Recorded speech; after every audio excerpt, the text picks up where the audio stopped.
오늘은 제 이야기를 한번 보내보려고 합니다.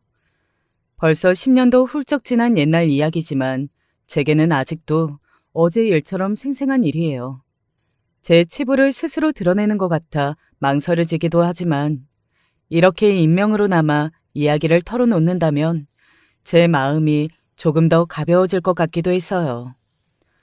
저희 어머니께서는 작은 꽃집을 운영하셨습니다. 부모님께서는 제가 어렸을 적 이혼하셨고 이혼 사유는 아버지의 바람이었습니다.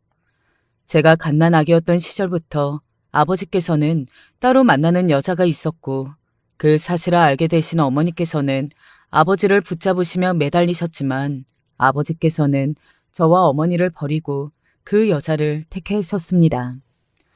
그 당시에는 이혼 소송이고 뭐고 요즘같이 법이 발달한 시대가 아니었기에 남편이 바람나면 대부분의 여자들은 참고 살거나 이혼당해 말 그대로 버려지는 경우가 많았습니다.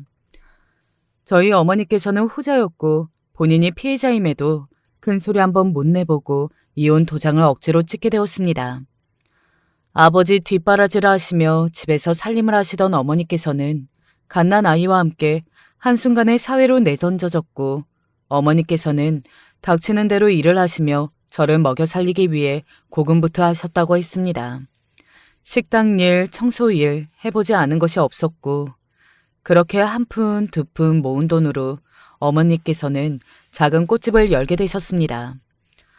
어머니께서는 어렸을 적부터 꽃을 몹시 좋아하셨다고 했어요.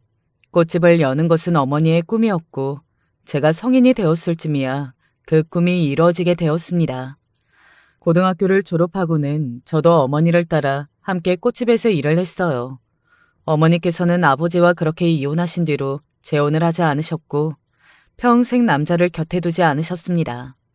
그런 아버지와 어머니 덕에 저도 어렸을 적부터 남자 공포증이 있었어요. 학교 다닐 시절부터 남학생들과 어울리기 힘들어했고 그나마 또래 아이들과는 어느 정도 말은 섞었지만 아버지 또래의 중년 남성들과는 거의 대화가 불가능한 수준이었어요. 시간이 지나면 어느 정도 경계심이 사라지긴 했지만 여전히 남자를 어려워하는 면모는 변하지 않았습니다. 이런 저를 위해 중학교 담임 선생님께서는 여자 고등학교로 진학을 도와주기도 했어요. 성인이 되어서도 이런 저의 남자 공포증은 쉽게 고쳐지지 않았고 대부분의 일상을 집, 꽃집만을 반복하며 지내다 보니 특별히 남자를 만날 곳도 없었습니다. 무엇보다도 스스로가 특별히 연애를 하거나 결혼을 할 생각이 없었어요. 남자가 무서웠고 가까이 지내고 싶지도 않았고 설령 마음이 가는 사람이 생긴다고 하더라도 언젠가는 저희 아버지처럼 저를 떠나버릴 것 같다는 생각이 무의식 중에 있었어요. 주변에서 제가 좋다고 들이대는 남자는 몇 번 있었어도 30에 가까워지는 나이까지 저는 제대로 된 연애를 해본 적이 없었습니다. 그런 저를 어머니께서는 몹시 안타까워하셨어요. 정말 결혼 생각이 아예 없는 거니? 물론 네 아버지가 참 못되고 매정한 남편이었던 건 사실이지만 세상에 반은 남자고 네 아버지 같은 남자만 있는 것도 아니잖니. 게다가 결혼하면 자식도 낳을 수 있어. 나 봐라. 비록 결혼은 실패했지만 너같이 예쁜 딸 낳아서 얼마나 행복해. 너는 내 세상 전부나 다름없다. 너도 자식을 낳아보면 내가 무슨 말을 하고 싶은지 이해할 거야. 어머니께서는 틈만 나면 제게 남자와 결혼, 자식 이야기를 꺼내셨어요. 결혼 생활에 실패한 본인 때문에 제가 제대로 된 인생을 살지 못하는 것 같다는 죄책감이 있으셨던 거겠죠. 그러나 저는 그런 어머니의 말씀에도 딱히 결혼을 원하지는 않았어요. 제가 곁에서 보며 자라왔던 어머니께서는 경제적으로 조금 힘드시기는 하셨지만 남편 없이도 저를 훌륭하게 키워내셨고 어머니와 둘이서 함께하는 소소한 일상만으로도 충분히 행복했거든요. 그러던 어느 날이었습니다. 어머니와 제가 운영하는 가게는 동네의 작은 꽃집이다 보니 대부분 아는 사람들만 찾는 곳이었고 처음 가게를 찾는 손님분들은 그리 많지 않았어요. 새로운 손님이 오면 한눈에 구분이 될 정도였죠. 그날은 오랜만에 처음 보는 손님이 꽃집을 찾아왔습니다. 깔끔하게 정장을 빼입고 있는 남자였는데 한눈에 봐도 보티가 나는 게 부자 같았어요. 남자는 본인의 어머니가 생신이시라 꽃다발을 사드리려고 하는데 어떤 게 좋을까요? 하고 물어왔고 조금 불편한 마음이었지만 손님에게 그런 마음을 티를 낼 수는 없었기에 성심성의껏 추천을 해주었습니다. 남자는 한참을 머물며 이것저것 꽃을 구경하다가 가장 비싼 꽃다발을 사서 돌아갔고 남자가 가게를 나서고 나서야 숨을 돌릴 수 있었죠. 그런데 그 다음 날부터 그 남자는 계속해서 꽃을 사러 오기 시작했습니다.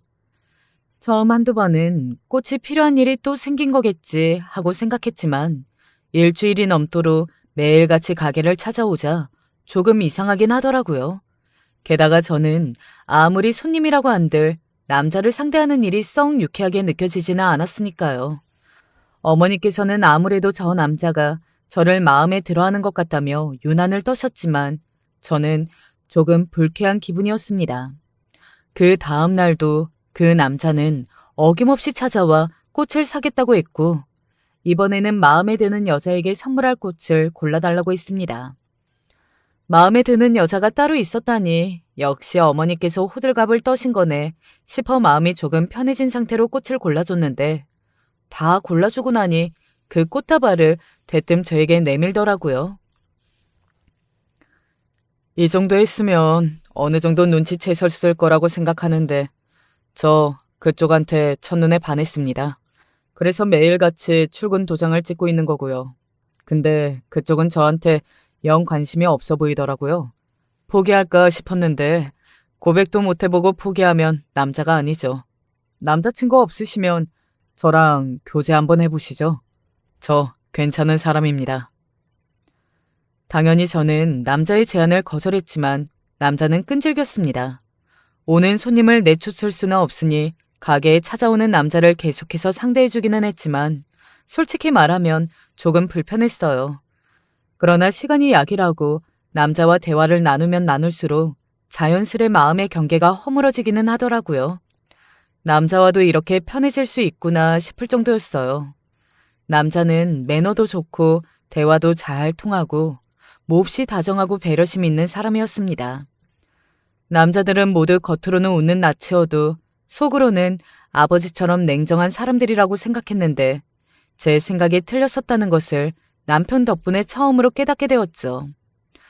저는 결국 남편의 끈질긴 구애에 넘어가게 되었고 교제를 시작하게 되었습니다. 아마 대충 짐작하고 계셨을 것 같긴 하지만 저 남자를 어려워해요. 저희 부모님께서 어렸을 적에 이혼하셨거든요. 전 아버지 얼굴을 한 번도 본 적이 없어요. 아버지께서는 갓난아이였던 저와 어머니를 두고 다른 여자와 바람이 나셨어요. 어머니께서는 그런 아버지를 끝까지 붙잡으려 하셨지만 아버지께서는 저희 어머니를 때리고 윽박지르고 억지로 이혼 서류에 도장을 찍게 하셨어요. 어머니께서는 그렇게 이혼하신 뒤로 혼자서 저를 키워오셨고 저는 그런 어머니 밑에서 자라면서 남자를 무서워하게 됐어요. 당신이 태어나서 처음으로 만나는 애인이에요. 학창시절에는 남학생들이 저한테 말을 걸기만 해도 온몸에 땀이 날 정도로 당황했거든요. 지금은 많이 괜찮아진 편이죠. 당신 덕분에 남자를 조금 더 편하게 생각하게 된 것 같아요. 당신한테 마음을 열긴 했지만 솔직히 말해서 지금도 종종 어렵게 느껴질 때가 있어요. 당신을 속이고 싶지 않아서 미리 얘기하는 거예요. 이런 나를 전부 이해해달라고 말하지는 않을게요. 솔직히 말하면 제 이야기를 하면서도 남편에게 이해받기를 기대하지는 않았어요. 20대 후반의 나이에 남자 공포증이라니 제가 생각해도 참 어처구니가 없잖아요. 그러나 남편은 그런 저를 이상하게 생각하거나 곤란한 티를 전혀 내지 않았습니다. 오히려 본인이 첫 애인이라는 사실에 몹시 좋아하더라고요. 그러면서 남편은 저의 이런 상처까지 보듬어주겠다며 번지르르한 말을 늘어놓았고 결국 저는 그런 남편과 결혼을 하게 되었습니다. 처음 뵌 시부모님께서는 저를 영 탐탁지 않아 하셨어요. 당시로서는 처녀치고 나이도 꽤 있는 편이었던 데다가 직업도 시부모님이 생각하시기에는 별 볼 일이 없었고 그렇다고 학력이 좋은 것도 아니었으니까요. 시아버지께서는 규모가 큰 모텔을 운영하고 계셨어요. 시댁은 나름대로 잘 사는 부잣집이었죠. 잘난 거라곤 번번한 낯짝밖에 없는 애를 어디서 데리고 와가지고 여자는 자고로 쌍판이 잘날수록 실속이 없는 거다. 저렇게 속이 없는 애를 아들이라고 오냐오냐 하며 키웠으니 이런 사단이 나지. 아휴, 내 팔자야. 이게 다 당신이 자식 교육 잘못 시켜서 그런 거잖아. 안 그래도 매사에 뺀질뺀질 마음에 드는 구석에 하나도 없는 놈인데 마누라까지 지랑 비슷한 애를 잘도 찾아서 데려왔구만. 뭐? 꽃집에서 일을 한다고? 술집에서 일하던 여자 아니고? 딱 봐도 미소 팔아 장사하는 여자구만. 어디서 입에 침도 안 바르고 거짓말이야. 아버님, 어머님, 오해세요. 저 두 분께서 생각하시는 그런 사람 정말 아니에요. 저 태어나 남편이 첫 남자고 남편 정말 사랑해요. 그래요. 어머니 아버지, 이 사람이 이렇게까지 말하는데 면전에 대고 어떻게 이렇게 심한 말을 하실 수가 있어요. 오늘 잘 보이겠다고 직접 꽃다발까지 만들어 왔잖아요. 예쁘게 좀 봐주세요. 아이고, 꽃이 퍽이나 예쁘기도 하다.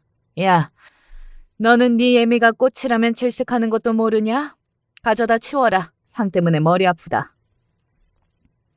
시어머니께서 꽃이 질색이시라니 조금 의외인 사실이었어요. 그도 그럴 것이 남편이 처음 저희 가게에 찾아왔을 때 어머니 생신 선물로 꽃다발을 드리기 위해서였으니까요. 지금 생각해보면 그때 이상함을 눈치챘었어야 했는데 가볍게 넘겼던 것이 문제였습니다. 그렇게 시부모님을 뵈러 간 첫날은 문정박대를 당했지만 세상에 자식 이기는 부모 없다고 결국 시부모님께서는 저와 남편의 결혼을 허락하셨습니다. 그렇게 저와 남편은 정식으로 부부가 되었고 결혼식을 올렸어요. 그때까지만 해도 참 행복했고 오랜 시간을 기다려 제 운명의 짝을 만난 것이라고 생각했습니다. 남자라고는 없을 것 같았던 제 인생에 찾아와준 너무나 선물 같은 사람이라고요. 그러나 제 앞에 펼쳐져 있던 것은 행복한 신혼생활이 아니라 지옥 같은 시집살이였습니다. 연애 시절 남편은 언제나 깔끔하게 정장을 빼입고 다녔기에 번듯한 직장이 있는 줄로만 알았는데 알고 보니 남편은 시아버지가 벌어오신 돈으로 놀고 먹는 백수였습니다. 남편이 하는 일이라고는 멀끔한 정장을 입고 하루 종일 차를 타고 돌아다니며 여자를 꼬여 띵가띵가 노는 것뿐이었죠. 알고 보니 저희 꽃가게에서 사갔던 모든 꽃다발들이 다 여자들에게 갖다 바친 꽃들이었더라고요. 제가 다정하고 매너 좋다고 생각했던 남편의 모습은 전부 다 바람둥이의 전형적인 특징이었던 것입니다. 남자를 잘 몰랐던 저는 그런 남편에게 순진하게 홀딱 빠져버렸던 것이었죠. 당연히 저와 결혼을 한 후에도 남편의 그런 버릇은 고쳐지지 않았고 남편은 뻔뻔하게도 계속해서 뒤로 여자를 만나고 다녔습니다. 날이 갈수록 빈번해지는 외박과 옷에 묻혀오는 화장품, 향수 냄새에 참다 못한 저는 매일매일 울며 보내다 결국 시부모님께 사실을 말씀드렸어요. 어머님, 아버님, 남편이 바람을 피는 것 같아요. 그것도 여러 명이랑요. 매일같이 외박에 연락도 잘 안 되고 저 너무 힘들어요. 그러나 시부모님께서는 제 예상과는 다르게 몹시 태평한 반응이셨습니다. 그런 놈인 거 알고 결혼한 거 아니었냐? 애초에 내가 너희 결혼을 왜 허락해줬는데. 저놈 저렇게 아랫돌이 함부로 굴리고 다니다가 이상한 여자 임신시켜서 데려올까봐 걱정이라 그냥 결혼시켜준 거야. 적어도 지 마누라가 있으면 밖에서 애 만들어 올 일은 없지 않겠냐? 그러니 시끄럽게 잔말 말고 조용히 살아라. 그러면서 시아버지께서는 집안 살림뿐만 아니라 모텔의 각종 잡일까지 제게 맡기셨어요. 저는 매일같이 새벽에 일어나 시댁 식구들의 아침밥을 차리고 집안에 청소를 하고 빨래를 하고 모텔의 출근해 카운터를 보고 비품을 채우고 옮기고 걸레질을 하고 거의 그 집안 노예나 마찬가지였습니다. 집에서는 가정부, 모텔에서는 청소부나 다름없는 삶이었고 하루 종일 허리가 휘도록 일하던 어느 날이었어요. 네? 어머니가 쓰러지셨다고요? 병원에서 연락이 왔고 모텔에서 카운터를 보던 중 받은 전화에 불이 나게 병원으로 향했습니다. 어머니께서는 제가 결혼한 후로 혼자서 꽃집을 운영하고 계셨는데 가게에 쓰러져 계신 것을 단골 손님이 발견해 119를 불러 병원으로 급하게 이송되셨다고 했어요. 뇌출혈이었고 상태가 몹시 심각했습니다. 병원에서는 어머니가 다시는 깨어나시지 못할 수도 있다고 말했어요. 어머니 침대 앞에 앉아 한참을 울었습니다. 내가 남자에게 속아 결혼 같은 것을 하지 않았다면 어머니께서 이렇게 되실 일도 없지 않았을까 하는 죄책감이 들었어요. 내가 어머니 곁에서 잘 모셨다면, 조금만 더 신경 썼다면, 그러나 이미 때늦은 후회였습니다. 당장 눈앞에 놓인 것은 산더미 같은 병원비였고 당연하게도 제 수중에는 땡전 한 푼이 없었습니다. 결국 제가 손을 내밀 곳은 시댁뿐이었어요. 뭐? 어머니가 쓰러져? 그래서 모텔 카운터도 비워놓고 말도 없이 사라졌던 거냐? 너한테 줄 돈 한 푼도 없으니 알아서 해라. 내 이럴 줄 알았어. 애초에 병원비 뜯어내려고 우리한테 접근한 거 아니냐? 시아버지께서는 제게 폭언을 쏟아내셨고 결국 저는 아무 도움도 받지 못한 채 다시 병원으로 돌아갔습니다. 밤새 어머니의 침대 앞에서 많은 생각이 오갔어요. 어떻게 해야 할지 앞날이 참 막막하기도 했고요. 유일하게 세상에서 제 편이었던 사람을 이렇게 잃게 될까봐 두려운 마음이 컸습니다.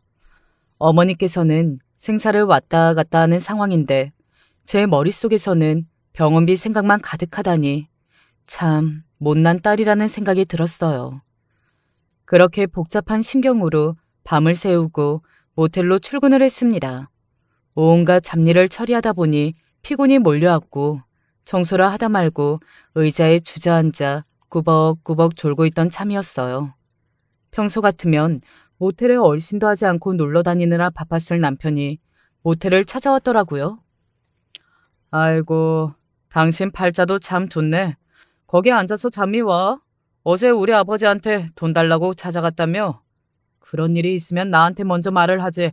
왜 아버지한테 가서 귀찮게 굴어? 아, 아니다. 어차피 나한테 얘기해봤자 나올 것도 없으니까. 뭐, 장모님이 아프시다는데 당연히 사위된 도리로서 돈을 좀 보태드려야 할 텐데 말이야. 수중에 돈이 하나도 없어서 어쩌나. 혹시 모르지. 당신이 일을 열심히 하면 아버지께서 가엾게 여기셔서 모텔을 물려주실 수도. 그러면서 남편은 본인이 몹시 재밌는 농담을 하기라도 했다는 듯 경박스럽게 웃더라고요. 분노에 차올랐지만 제가 할 수 있는 일은 아무것도 없었습니다. 그렇게 한 달여간의 시간이 흘렀고 병원비는 천저부지로 쌓여가고 있었어요. 어머니께서는 여전히 깨어날 기미가 보이시지 않았습니다. 어머니께서 깨어나시길 간절히 바라면서도 태어날 때 지불해야 할 엄청난 금액의 병원비를 생각하면 눈앞이 캄캄해지더군요. 그렇게 모순적인 마음으로 여느 때와 같이 모텔에서 일을 하고 있던 어느 날이었습니다. 병원에서 연락이 왔고 기적처럼 어머니께서 깨어나셨다는 소식이었어요. 급하게 병원으로 달려갔고 어머니께서는 수척하신 모습으로 일어나 침상에 앉아 계셨습니다. 그런 어머니의 모습을 보니 눈물이 폭포처럼 쏟아졌고 어머니를 안고 한참을 울었어요. 어머니께서는 제 마음을 다 알기라도 하신다는 듯 가만히 제 등을 쓰다듬어 주셨습니다. 자, 이거 받아라. 그동안 너한테 말하지 못했었는데 이제는 네게 줄 때가 된 것 같아. 어머니께서 내미신 것은 오래되어 보이는 통장이었습니다. 통장을 펼쳐보니 그 안에는 무려 10억이라는 어마어마한 거금이 들어있었고 전혀 예상하지 못했던 상황에 너무 놀라 말문이 턱 막히더군요. 그거 네 아버지 사망보험금이야. 바람난 여자가 가지고 왔더라. 벌써 10년도 더 지난 일이야. 네가 중학교 다닐 시절의 일이니 말이다. 그렇게 매정하게 버리고 가더니 전벌을 받은 거지. 교통사고가 났다고 하더구나. 그 여자가 말하기를 이 돈이라도 전해주지 않으면 죄책감에 멀쩡히 살 수가 없을 것 같았대. 남편하고 바람나서 도망간 이후로 계속해서 우리가 신경 쓰였다고 하더라. 이제 와서 착한 척이라니. 참 어이가 없었지만 안 받겠다. 이런 돈 필요 없다. 한사코 거절을 하는데도 억지로 손에 쥐어주고 떠나더구나. 그렇지만 차마 이 돈을 쓸 엄두가 나질 않았어. 쓰고 싶지도 않았고 그렇게 보내온 세월이 한참이야. 난 이제 살 날이 얼마 남지 않았으니 이걸 내게 주마. 좋은 남편도 만났고 이제 얼른 자식 보고 행복하게 살아야지. 나한테는 못된 남편이지만 내게는 그래도 아버지니까 자기 목숨값으로 너한테 마지막 유산을 물려준 거나 마찬가지야. 이 돈을 어디다 쓰는지는 네 뜻에 달렸다.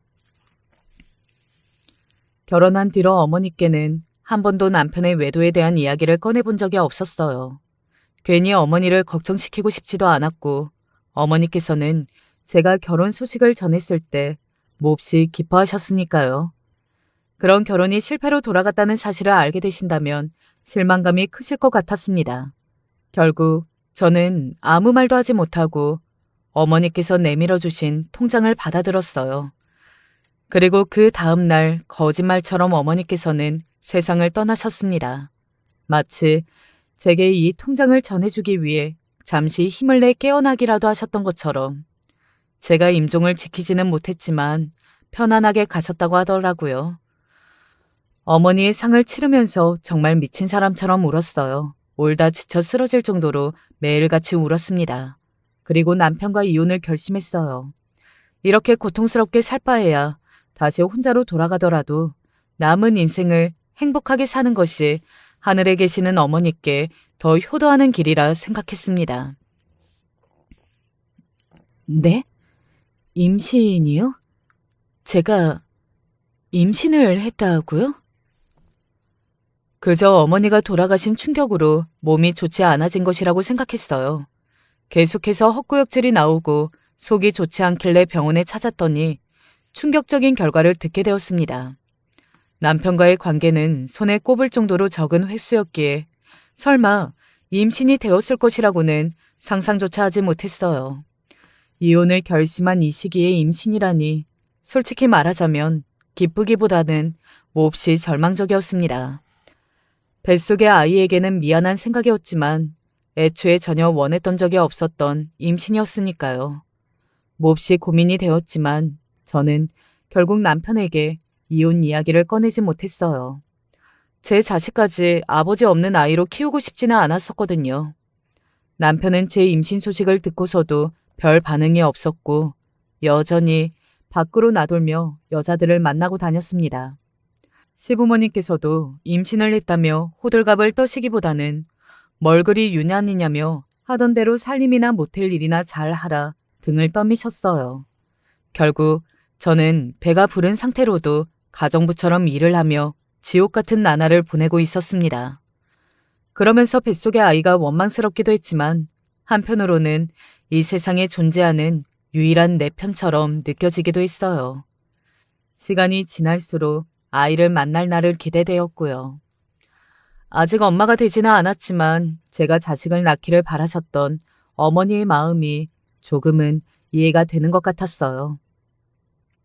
당신 혹시 내 서랍에 손댔어요? 서랍에 있던 통장이 사라졌는데 아무리 생각해봐도 당신 말고는 가져갈 사람이 없어서. 그게 무슨 말이야? 서랍에 무슨 통장이 있어? 난 그런 거 본 적 없는데? 그러던 어느 날이었습니다. 어머니께서 돌아가신 뒤로 차마 한 푼도 쓰지 못하고 그대로 서랍에 고이 모셔두었던 통장이 인간과 함께 감쪽같이 사라졌어요. 고민하다가 남편에게 혹시 내 통장을 가져갔냐 물었지만 남편은 오리발이었습니다. 아무리 생각해봐도 남편 말고는 통장을 가져갈 사람이 없었어요. 시부모님께도 은근슬쩍 여쭤봤지만 어디서 사람을 도둑 취급하냐며 호통만 들었을 뿐 아무런 실마리를 얻지 못했습니다. 분명 남편이 가져간 것이 맞는 것 같은데 심증만 있지 물증은 없었어요. 너무나 소중한 돈이었기에 남편에게 돌려달라. 그거 우리 어머니께서 물려주신 유일한 유산이다 사정했지만 남편은 뻔뻔하게 저를 정신병자로 몰아가며 가져간 적 없다고 고래고래 소리를 질렀습니다. 그렇게 퉁퉁 부은 눈으로 모텔에 출근해서 바닥을 쓸고 있는데 근처 부동산 주인이 모텔 앞을 지나가더라고요. 애써 아무렇지 않은 척 가볍게 목내라 하고 다시 멍하니 바닥을 쓸고 있는데 부동산 주인이 살갑게 말을 걸어왔습니다. 요즘 모텔 장사가 잘 되나 봐요. 드디어 분가해서 좋으시겠어요. 그것도 꽤나 비싼 아파트로 가시잖아요. 네? 그게 무슨 말씀이세요? 얼마 전에 남편분이 저희 부동산 오셔서 아파트 하나 계약하셨어요. 10억짜리. 두 분이서 살 집 구하신 거 아니에요? 뭐라고요? 아, 저기 혹시 거기 주소가 어디예요? 너무나 충격적인 소식에 부동산 주인에게 주소를 물어 불이 나게 아파트로 찾아갔습니다. 문 앞에 도착해 부서질 듯 문을 두드리며 나오라고 소리를 지르니 한참이 지나서야 웬 젊은 여자가 야시시한 옷차림으로 문을 열어주더군요. 누구세요? 동네 시끄럽게 웬 난리람? 당신 누구야? 누군데 내 남편이 산 아파트에 살고 있어? 네? 남편이요? 그게 무슨 소리예요? 웬 미친 여자를 다 보겠네? 당신 남편 여기 없으니까 돌아가세요. 여자는 저를 미친 사람 취급하며 더 이상 난동을 부리며 경찰을 부르겠다고 언성을 높였고 결국 저는 아무런 수확도 얻지 못한 채 쫓겨나듯 아파트를 나왔습니다. 아무런 증거도 없었지만 제 촉이 말해주고 있었습니다. 방금 만난 여자가 남편의 내연녀일 것이라고요. 그렇게 저는 밤이 되기를 기다렸고 그날도 남편은 역시 집에 돌아오지 않았습니다. 그 아파트에서 내연녀와 시간을 보내고 있을 것이란 확신이 들었어요. 그렇게 저는 다시 한번 아파트를 찾아갔습니다. 이번에도 난동을 피우며 문을 두드리면 당연히 문을 열어주지 않을 테니 옆집 사는 사람인 척 벨을 눌렀어요. 아니, 이 시간에 옆집에선 무슨 일로... 당신이 정말 어떻게 이럴 수가 있어? 당신이 인간이야? 어떻게 우리 어머니가 남겨주신 유산으로 내연녀랑 뒹굴 집을 살 수가 있냔 말이야. 그게 무슨 개소리야. 창피하게 소란 피우지 말고 조용히 해. 당신 돈 가져간 적 없다고 몇 번을 말해. 당신 정말 피해망상 있어? 망신 당하고 싶지 않으면 조용히 돌아가. 샤워 가운을 입고 집에서 나온 남편은 저에게 한참을 윽박지르다 다시 안으로 들어가 버렸어요. 제게 남은 것은 아파트 복도의 차가운 정적과 지독한 배신감뿐이었습니다. 그렇게 한참을 문 앞에 쭈그려 앉아 울었어요. 제 신세가 너무나 처량했고 죽고만 싶은 마음이었습니다. 그 충격으로 아이마저 유산했어요. 그리 원하지도 않은 아이였건만 막상 뱃속에 들어있던 생명이 사라지니 참으로 허탈하더군요. 허탈하다는 단어로는 다 표현할 수가 없네요. 저 스스로가 빈 껍데기처럼 느껴졌달까요? 제게 남은 것은 아무것도 없었습니다. 아이도 어머니께서 물려주신 유산도 살아갈 희망도요. 아이를 잃고는 그대로 죽어버리려고 했습니다. 몇 번이고 한강을 찾아가기도 했어요. 그렇지만 도저히 죽을 수가 없었습니다. 너무나 억울했고 나를 이렇게 만든 사람들에게 복수하고 싶은 마음만이 가득했어요. 왜 나만 이렇게 고통받아야 하나? 내가 뭘 잘못했다고 이렇게 혼자 사라져야 하나? 그들에게도 저와 같은 고통을 맛보게 해주고 싶었습니다. 아이를 잃은 제게 남편은 기다렸다는 듯 이혼을 요구했어요. 저와 이혼하고 내연녀와 살림을 차리고 싶었던 거겠죠. 저는 순순히 이혼 서류에 도장을 찍어주었습니다. 간통죄로 둘을 깜빵에 집어넣거나 이혼 소송 같은 법적인 절차로 위자료를 받는 것 정도로는 제 원한이 다 풀리지 않을 것 같았어요. 남편과 갈라선 저는 무작정 내연녀의 아파트 앞에서 잠복을 시작했습니다. 그 앞에서 며칠 밤을 새며 드나드는 사람들을 훔쳐봤어요. 내연녀는 물론이고 남편도 매일같이 아파트를 드나들었습니다. 게다가 시부모님께서도 아파트를 찾아오셨어요. 시부모님은 배웅하는 내연녀를 벌써부터 며느리처럼 대하고 계시더라고요. 저를 대하던 모습과는 다르게 몹시 사이가 좋아 보였습니다. 그런 다정한 모습을 보니 내연녀가 저와는 다르게 조건이 좋은 여자겠구나 싶었어요. 속물 같은 인간들이니 조건이 좋다는 말에 저를 헌신착처럼 버렸던 거겠죠. 그래서 내연녀에 대해 더 알아보기로 했어요. 도대체 뭐 하는 여자길래 유부남을 꼬셔 결혼까지 하려고 하는지, 얼마나 대단한 집 자제인지 속에서 천불이 나는 기분이었습니다. 며칠 동안 내연녀 뒤를 택시를 타고 따라다닌 결과로 알아낸 바로는 내연녀는 특별한 직업이 없어 보였습니다. 주로 찾는 곳은 백화점 아니면 피부과였고 또 자주 가는 곳은 골프 연습장이었습니다.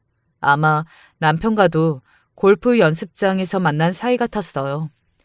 남편도 꼴에 골프 치러 다니는 것이 취미였거든요. 운동신경이 부족한 사람이라 지독하게 못 치긴 했겠지만요. 골프 연습장에 간다는 얘기를 몇 번 들은 적이 있었던 것 같았어요. 남편이 여자를 만나고 다닌다는 건 익히 알고 있는 사실이었지만 골프를 치러 가서까지 여자를 꼬셨다니 참 한심하다는 생각이었죠. 내연녀는 골프 연습장에서 어떤 남자에게 골프 강습을 받았는데 둘이 이야기하는 모습이 상당히 친밀해 보였습니다. 처음에는 그 남자가 내연녀의 세컨드 남자친구라고 생각했어요. 그러나 얼핏 대화를 훔쳐들으니 남자친구가 아니라 내연녀의 친오빠더라고요. 내연녀의 친오빠는 그 골프 연습장에서 일하던 골프 강사였습니다. 뺀질뺀질한 인상이 딱 봐도 양아치 같은 남자였어요. 물론 사람을 외모로만 판단하면 안 되겠지만 동생이 유부남과 바람이나 결혼한다는데 말리기는커녕 시시껄렁한 농담을 주고받고 있으니 알만한 수준이었죠. 저는 그렇게 수중에 가지고 있던 돈을 모두 털어 골프장에 등록을 했습니다. 제 첫 목표는 내연녀의 친오빠와 친해지는 것이었어요. 며칠간 지켜본 바로 내연녀의 친오빠는 주로 여자 회원들에게 직접대며 친한 척을 하는 것 같더라고요. 내연녀의 친오빠가 근무하는 시간에 맞춰 온 몸을 명품으로 휘감은 뒤 초보인 척 골프를 치러 갔습니다.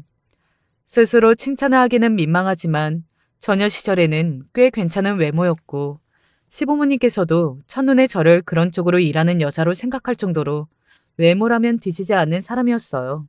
물론 결혼한 후 마음고생, 몸고생을 많이 해서 예전 같지는 않았지만 어찌되었든 내연녀의 친오빠의 관심을 끌기에는 충분한 수준이었던 것 같습니다. 남편과 결혼한 후로 남자 공포증이 어느 정도 사라지기는 했지만 남편의 바람과 유산을 겪은 후 남자를 무서워하기보다는 남자라는 종족을 혐오하게 되었어요.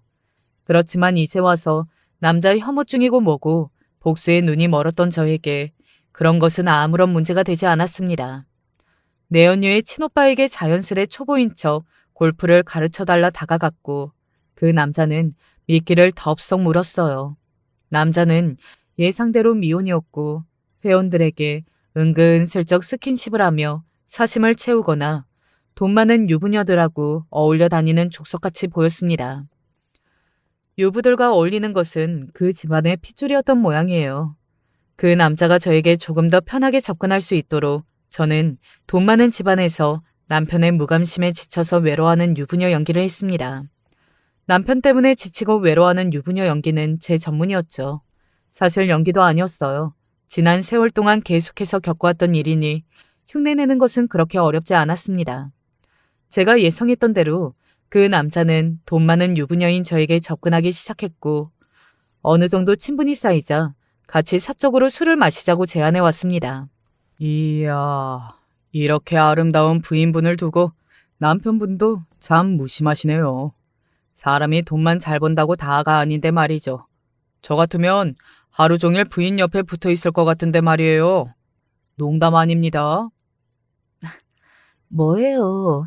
그렇게 비행기 태워준다고 누가 기분 좋을 줄 아나? 내 얘기 말고 자기 얘기 좀 해봐요. 가족 얘기라든지. 가족이요? 뭐, 딱히 할 얘기는 없어요. 아, 여동생이 한 명 있는데 곧 결혼해요. 상대 남자를 이 골프장에서 만났죠. 남자 쪽 부모가 커다란 모텔을 운영한다고 하더라고요. 상당히 잘 사는 집 같던데 아무튼 간에 골프장에서 연결해준 인연이나 마찬가지죠. 저희도 골프장에서 만났으니 골프장이 나름대로 만남의 장이네요. 하하하하. 술자리를 가지며 대화를 나눠보니 남자는 여동생이 한 명 있다며 순순히 자신의 얘기를 늘어놓았습니다. 여동생도 이 골프장에서 골프를 치다가 남자를 만나 결혼하게 된 거라고. 남자 쪽 아버지가 모텔을 여러 개 경영하는데 상당히 잘 사는 집안인 것 같다며 떠벌떠벌 잘도 떠들더라고요. 여동생은 직업이 뭐냐 물었더니 특별히 직업은 없고 대학교 나와서 이것저것 해보는 중이었다. 애가 성격이 끈질기지 못해서 뭐 하나 진득하게 하지를 못하더라 하길래 그럼 집안이 잘 사냐 물었더니 그것도 아니라고 했습니다. 부모님께서는 시골에서 농사를 짓고 계시다고 했고 본인도 원래는 발레 파킹을 하다가 친해진 형이 골프를 가르쳐서 여기서 골프 강사 일을 하고 있는 거라면서요. 아무리 생각해봐도 시부모님께서 좋아하실 만한 조건이 전혀 아니었습니다. 그렇지만 분명 시부모님께서는 내연녀를 몹시 마음에 들어 하시는 눈치였고 뭔가가 구렸습니다. 분명 내연녀가 조건을 속이고 거짓말을 했을 것이라는 확신이 들었어요. 그렇게 그 남자와 저는 점점 가까운 사이가 되어갔습니다. 부잣집 사모님인 척 해야 했기에 명품 선물도 사주고 술값을 척척 계산하기도 하며 돈 많은 척을 하고는 있었는데 슬슬 잔고가 부족했어요. 게다가 정확하게 어떻게 복수를 해야 할지 감이 잡히질 않았습니다. 친오빠가 멍청한 게 잘만 이용해 먹으면 방법이 있을 것 같은데 뾰족한 수가 떠오르질 않았어요. 가장 우선이 되는 목표는 어머니께서 제게 물려주신 유산 10억을 다시 되찾아오는 것이었습니다. 일단 가장 중요한 것은 내연녀의 친오빠가 저를 전적으로 믿게 만드는 것이었습니다. 은행에 가서 대출을 하려고 하니 역시 대출이 되지 않았어요. 저는 마땅히 모아놓은 돈도 없고 직업도 없는 가정주부였으니까요. 그래서 결국 사채를 썼습니다. 어차피 복수에 실패하면 죽으려고 한 목숨이니 겁이 나질 않았어요. 그렇게 마련한 돈으로 골프장 근방에 있는 값비싼 고급 주택을 한 달여간 빌리게 되었습니다. 입이 떡 벌어지는 금액이었고 옛날 같았으면 엄두도 내지 못할 돈이었지만 그 당시에는 눈에 뵈는 게 없었어요. 뭐라도 보이는 증거가 있어야 그 남자가 저를 더 신뢰할 것 같았거든요. 그렇게 남자를 집에 초대해 요리도 해주고 남편은 벌써 몇 달째 집에 코빼기도 안 비친다. 아마 다른 여자가 생긴 것 같다며 연기하고 우울한 척을 했습니다. 남자는 저를 열심히 위로하는 척했지만 제가 보기에는 머리 굴리는 모습이 다 보였어요. 그렇게 시간이 흐르고 남자와의 관계가 어느 정도 견고해졌을 때쯤 제 계획의 가장 중요한 미끼를 던지게 되었습니다. 나 남편하고 이혼할 것 같아요. 얼마 전에 알게 됐는데 남편이 아예 밖에서 다른 여자랑 살림을 차렸더라고요. 그래서 최근 몇 달간 집에 들어오지 않았던 거예요. 그러면서 나한테 한다는 말이 뭔지 알아요? 위자료는 평생 돈 걱정하지 않을 정도로 넉넉하게 챙겨줄 테니 너도 사랑하는 사람 만나서 행복하게 살래요. 정말 돈이면 다 된다고 생각하는 건지 어떻게 이렇게 믿었던 사람을 배신할 수가 있냐고요. 그날도 내연녀의 친오빠를 집에 초대했고 혼신의 힘을 다해 연기를 하며 울음을 터뜨렸습니다. 엄청난 위자료를 받게 되었다는 말을 일부러 흘리면서요. 남자는 아마 속으로 대어를 낚았다고 생각했을 거예요. 돈 많은 유부녀들 뜯어먹으며 주제에 맞지도 않은 명품들만 거치고 살다가 평범한 여자와 결혼할 생각은 당연히 없었을 것이고 슬슬 나이도 차고 호구 하나 물고 싶은데 때맞춰 제가 나타난 것이라고 생각했겠죠. 그렇게 남자는 저를 위로해주는 척하다가 제 예상대로 고백해왔습니다. 본인이 이제부터라도 제 곁에 머물고 싶다고, 상처받은 제 가슴을 어루만져주고 싶다면서 말이죠.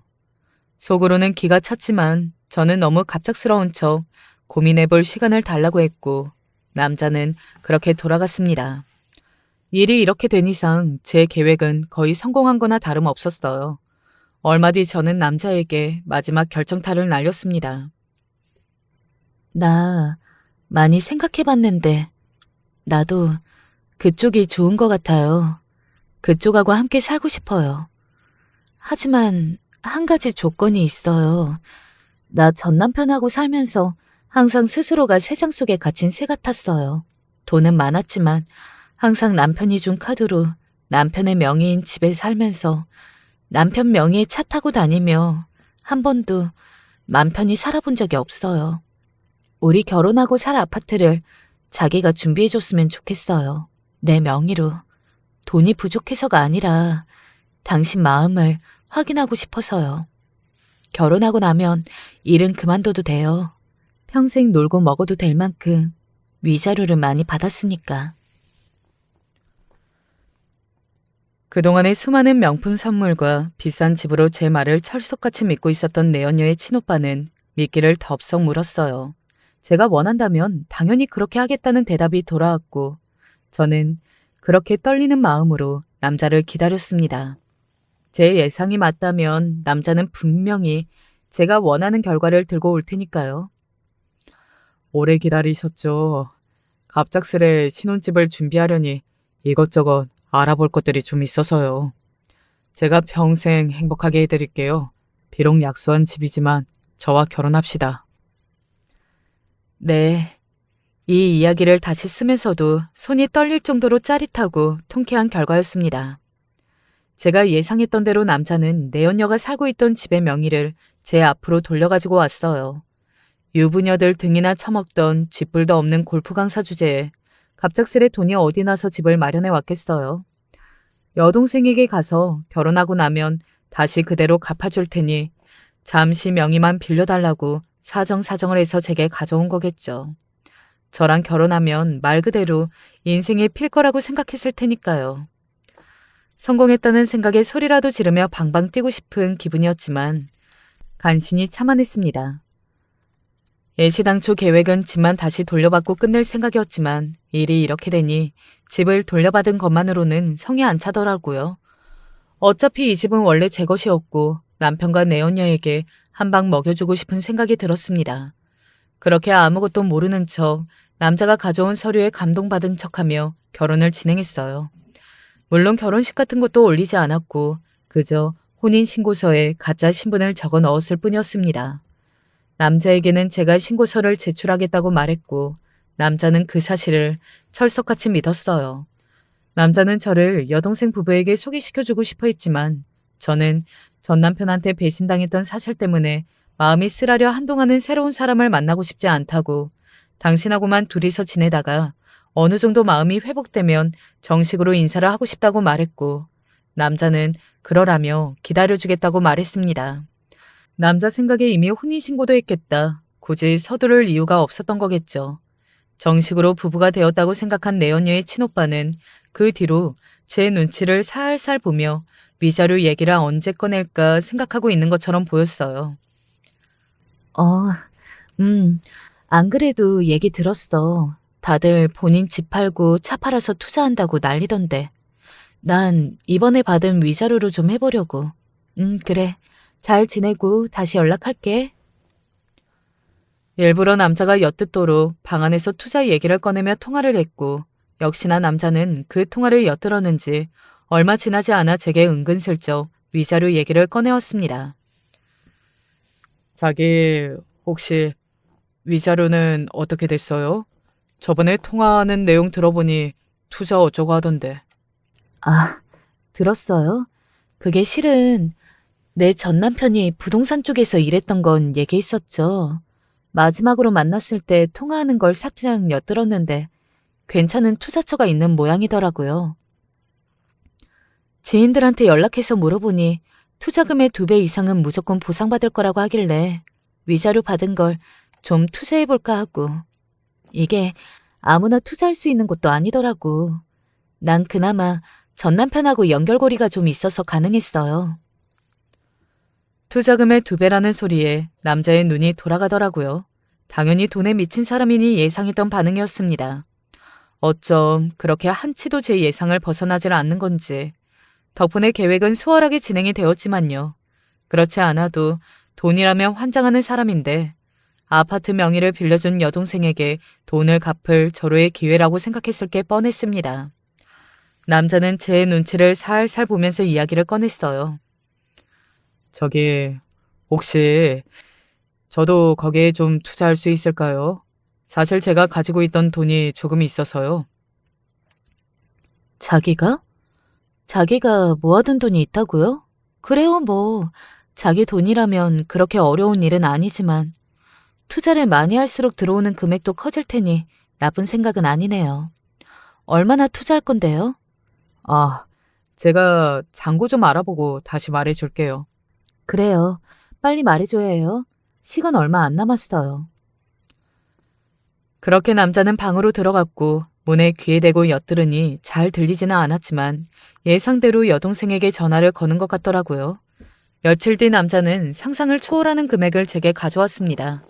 솔직히 이 정도로 많은 돈을 가져올 것이라고는 생각도 하지 못했어요. 어떻게 된 일인가 하니 오빠를 통해 소식을 들은 내연녀가 남편을 꼬드겨 시아버지 몰래 모텔을 팔아치워 마련한 돈이었습니다. 애초에 조건을 속이고 진행한 결혼이었으니 내연녀도 돈이 급했겠죠. 그 사실을 알게 된 것도 이번에도 부동산 덕분이었습니다.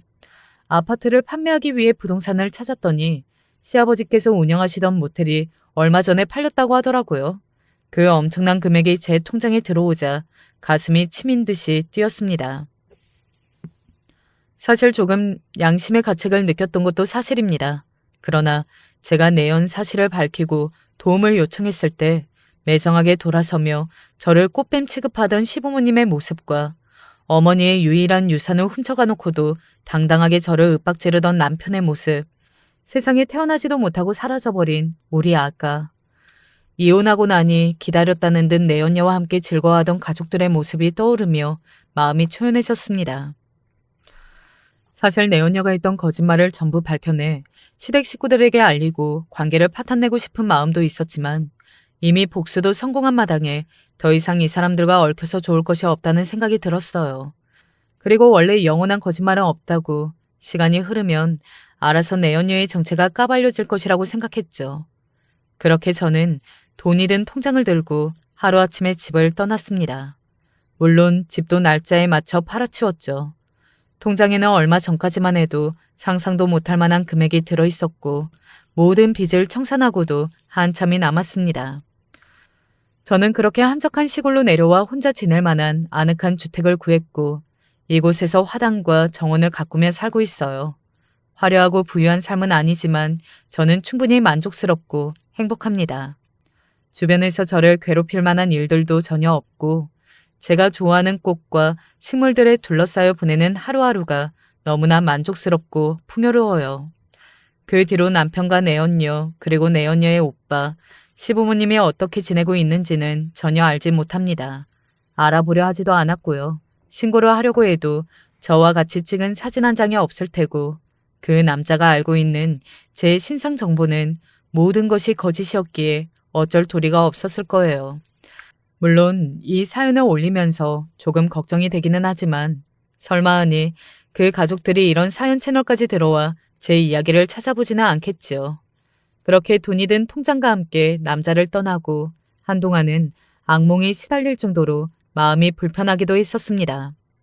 아무리 복수심에 벌인 일이라고 해도 저도 사람인지라 누군가를 이용하고 속여먹었다는 죄책감이 들기는 하더라고요.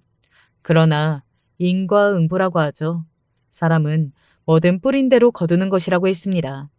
그들에게도 기회는 많았어요. 저희 어머니가 병원에 입원하셨을 때 제게 손을 내밀어 줬었다면, 남편이 바람을 피고 다닌다는 사실을 말씀드렸을 때 제 편을 조금이라도 들어주셨다면, 제 통장에 들어있던 어머니의 유일한 유산에 손을 대지 않았다면, 제 아이를 잃게 만들지 않았더라면 수많은 기회들이 그들의 앞에 놓여 있었지만 그것들을 다 발로 찬 것은 그들 스스로였습니다. 물론 내 언니의 친오빠는 아무런 잘못이 없다고도 할 수 있겠지만 따지고 보면 그 사람은 그저 이용만 당했을 뿐 본인이 손해본 것은 아무것도 없잖아요. 손해를 본 것은 제게 인간 같지도 않은 짓을 저질렀던 시댁 식구들과 상간녀뿐이죠. 오랜 시간이 흐른 지금은 기억이 많이 무뎌져 제 이야기가 아니라 꼭 어디 드라마에라도 나오는 이야기같이 느껴져요. 벌써 10년도 훨씬 더 지난 옛날 일이니 말이에요. 제 이야기를 들으신 여러분께서도 그렇게 느끼셨을지도 모르겠네요. 남자라고 다 똑같은 사람은 아니겠지만 전 이제 다시는 인생의 남자가 필요 없습니다. 이렇게까지 당해놓고 또 남자를 만난다면 제가 사람이 아니라 바보죠. 물론 모든 남자들을 다 욕하는 건 아니에요. 혹시 제 사연을 들으신 남성분들 중에서 기분이 상하시는 분들이 계시다면 사과드립니다. 그저 제가 살며 만났던 남자들은 모두 그랬고 앞으로 더 이상의 모험을 하고 싶지는 않다는 뜻이었습니다. 저는 혼자서 강아지 2마리를 키우며 잘 지내고 있어요. 한 마리는 진돗개고 한 마리는 시추인데 원래는 시추만 키우다가 산책을 나가 진돗개를 주워왔어요. 길에서 낑낑대고 있는 것을 병원에 데려갔더니 그 뒤로 저를 주인처럼 잘 따르더라고요. 강아지들과 지내다 보니 사람보다 개가 낫다는 생각도 가끔 들어요. 말은 통하지 않지만 적어도 강아지들은 저를 배신하지는 않잖아요. 앞으로도 저는 혼자서 이런 느긋한 인생을 즐기며 살 겁니다. 지금껏 그 누구에게도 털어놓지 못한 이야기인데 익명 채널에서나마 솔직한 제 심정을 적어놓으니 속이 좀 시원해지는 것 같네요. 누구는 제 이야기를 듣고 사기꾼이니 뭐니 욕할 사람들도 분명 있겠지만 저는 신경 안 씁니다. 저를 죽음으로까지 몰고 갈 뻔한 사람들이니 받아야 마땅할 벌이라고 생각해요. 제가 복수하지 않았다면 저는 이미 저 세상 사람이 되었거나 비참하게 살고 있을 테고 그 사람들은 아무런 잘못을 하지 않은 마냥 행복하게 떵떵거리며 지내고 있겠지요. 제게 죄가 있다면 죽은 후에 하늘에서 달게 받도록 하겠습니다. 자고로 남의 눈에 눈물 나게 만들었으면 본인 눈에는 피눈물 날 각오를 해야 하는 거 아니겠어요? 길다면 긴 이야기 여기까지 다 들어주신 분들이 얼마나 계실까 모르겠네요. 이만 줄이겠습니다. 안녕하세요. 저는 딸만 셋을 둔 흔히들 딸부잣집이라고 불리는 가정의 엄마이자 의류 사업을 하고 있는 사업가입니다.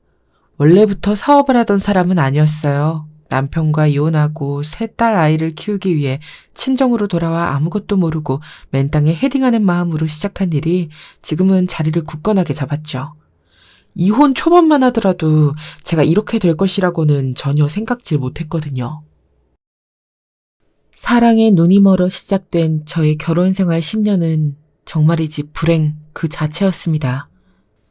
무엇이든 해낼 수 있을 것 같았던 자신감 넘친 남편이라 인간은 처가의 지원으로 시작한 사업을 말아먹는 것으론 부족해 도박에 사채빚까지 끌어들였어요.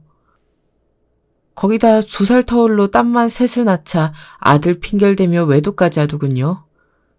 결혼하기 전 사촌 언니가 제게 남자는 다 바람기가 있으니 바람 좀 피운 것 정도는 참고 살라고 했었는데 저는 전혀 그 말이 이해가 되질 않았어요.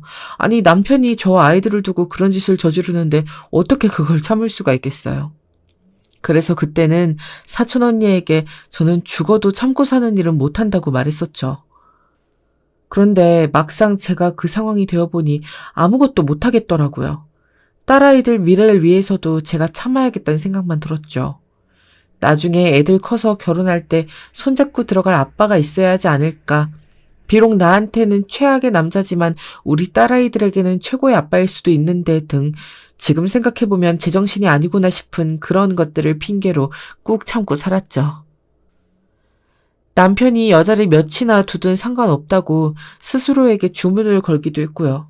하지만 그런 제 결심도 남편이 자기 자식이라고 하면서 한 여자와 남자아이를 제 집으로 데려오면서 무너지고 말았죠. 네가 못 낳은 아들 낳아준 여자야. 밖에서 지내게 할 순 없잖아? 그렇다고 아직 어린데 애만 데리고 올 수도 없고 당신이 애를 키워줄 사람은 아니잖아. 지금 감히 내 집에 혼외자로 모자라서 불륜녀까지 데리고 들어와서는 함께 살겠다고? 너 제정신이야? 안 될 이유 없잖아. 집에 방도 남아 도는데. 동생 하나 생겼다고 생각하면 다 만사 오케이인데 뭐 어때? 진짜 눈이 뒤집힌다는 말이 딱 맞았어요. 저는 그 자리에서 바로 이혼을 요구했고, 남편의 외도와 도박 빚을 근거로 위자료도 한 푼 주지 않고 쫓아냈답니다. 당연히 남편은 쉽게 받아들이질 않았죠. 거기다 아이들의 양육권을 무기 삼아 돈을 주지 않으면 도장을 찍어주지 않겠다고 버텼죠. 하지만 저는 정말이지 그 인간에겐 아무것도 해주고 싶지 않았어요. 그래서 소송까지 갔죠. 그렇게 이혼을 한 저는 정말 죽으림을 다해서 육아와 경제활동을 했어요. 딸들 팔잔 엄마를 닮는다고 이혼을 말리던 집안 어른들의 입을 꾹 다물게 하기 위해서라도 어떻게든 성공하고 싶었죠. 덕분에 지금은 안정적인 사업가가 되었답니다. 다행스럽게도 딸아이들은 아빠를 찾지도 그리워하는 기색도 없었어요. 어쩌면 제 앞이라 그랬을진 모르지만 살면서 단 한 번도 아버지에 대해 묻지 않았죠. 첫째는 대학 졸업 후 자연스럽게 제 일을 돕기 시작했어요. 어릴 때부터 그렇게 가방에 관심이 많더니만 공부도 그쪽으로 하더라고요. 덕분에 저희 회사의 가방도 새로 런칭하게 되었답니다. 기자가 꾸민 둘째는 잡지사에 들어갔고요. 위에 아이들이 여장부 같은 기질을 갖고 있다면 막내는 전혀 달랐어요. 학교 다닐 때부터 문학소녀였죠. 말수도 적고 낯도 많이 가리는 편이라 친구가 많은 것도 아니었어요. 거기다 외출하는 것보다는 집에 있는 것을 좋아하는 집순이랍니다. 그런 막내는 한때 동화작가가 되는 것이 꿈이라고 하더니만 지금은 출판사에서 편집자를 목표로 하고 있어요. 제 자랑이지만 우리 아이들 자기 일에 최선을 다하고 가족을 아끼는 정말 착한 아이들이에요. 정말이지 아이들만 보고 있어도 배부를 정도죠. 한때는 우리 딸들 섭섭해서 결혼을 어떻게 시키나 했던 적도 있었답니다. 실제로 첫째 시집 보낼 때 정말 많이 울었어요. 지금도 회자되는 이야기 중 하나인데 첫째가 결혼하는 날 식장에서 신부는 싱글벙글 웃음이 끊이질 않는데 신부 어머니인 저와 사위 두 사람이 눈물을 한 바가지 쏟아서 오신 분들이 많이 웃으셨답니다. 그랬던 제가 우리 막내 시집 보낼 때는 그런 생각을 할 겨를이 1분 1초도 없었답니다. 물론 결혼이고 뭐고 개판이 되어버렸기 때문이죠. 살면서 그렇게 많이 후회했던 적이 남편과 이혼하던 날을 제외하고는 처음이었어요. 내가 왜 이 인간이랑 결혼을 해서 이렇게 고생했을까.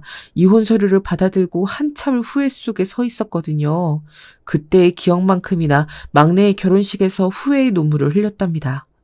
막내의 경우 저와 다르게 긴 연애 기간까지 거쳤는데 정말 열길 물속은 알아도 한길 사람 속은 모른다고 하더니만 딱 그 경우였죠.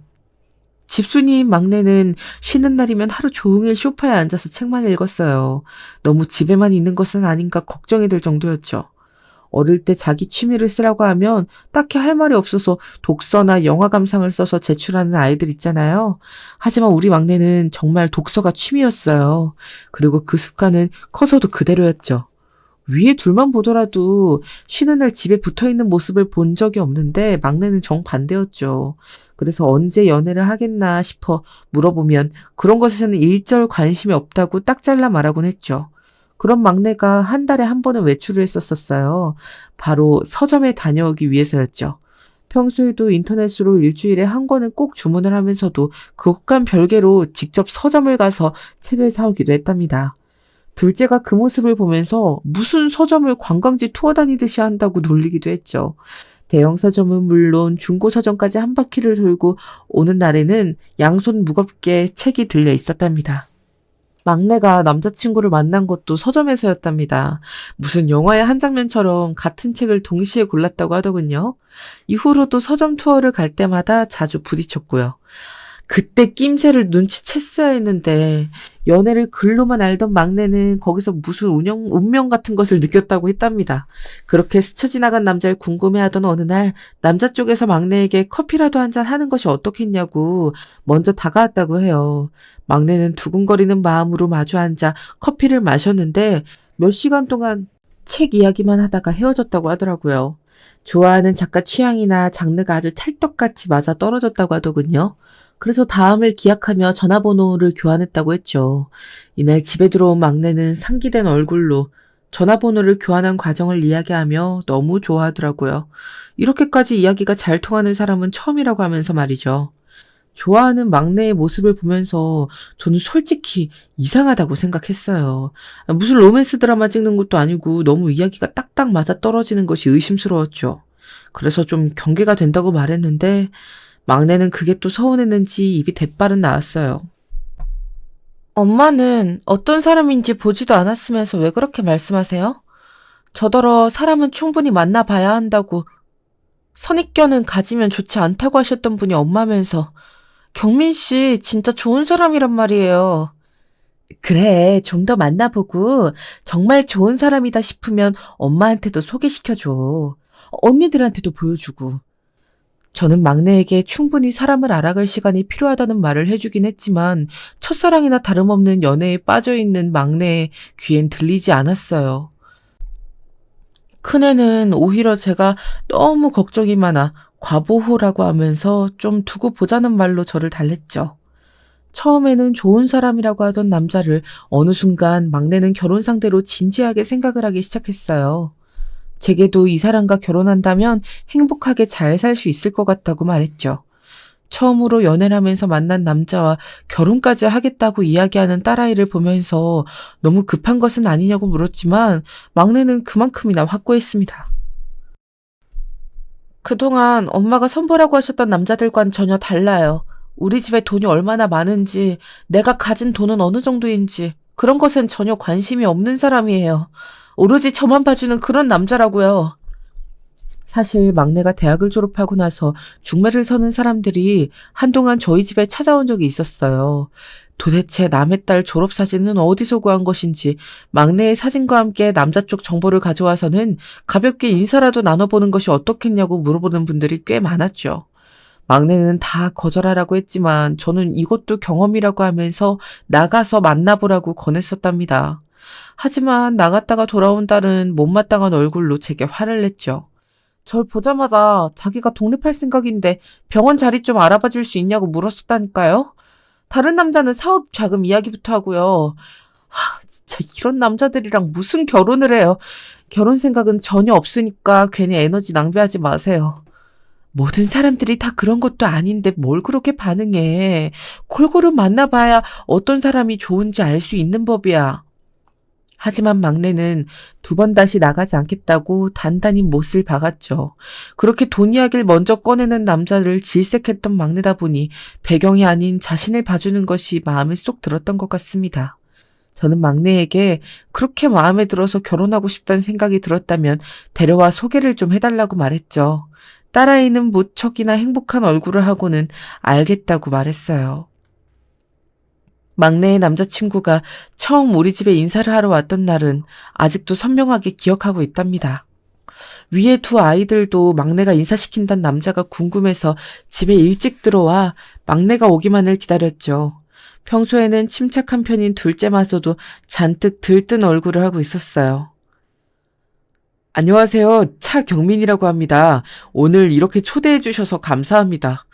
저에게 꾸벅 인사를 하는 막내의 남자친구는 키도 훤칠하게 컸고 인상도 서글서글한 것이 첫인상이 참 좋았어요.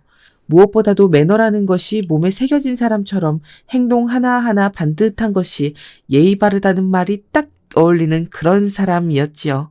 막내가 남자친구와 처음 만나게 된 계기가 너무 드라마틱해서 그동안 색안경을 끼고 있었던 것은 아닐까 반성이 들 정도였습니다. 키가 상당히 크시네요. 혹시 모델 일 해보신 적 없으세요? 아니면 모델을 준비하셨던 경험이 있다거나. 자세가 너무 좋으셔서요. 첫째는 막내의 남자친구를 위아래로 훑어보더니 눈을 빛내며 물었어요. 제가 주의를 주었지만 소용없었죠.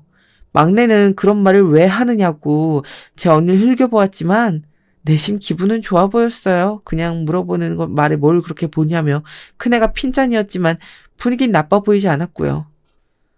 그런 제안은 받아본 적은 없지만 막상 듣고 나니 기분은 좋은데요.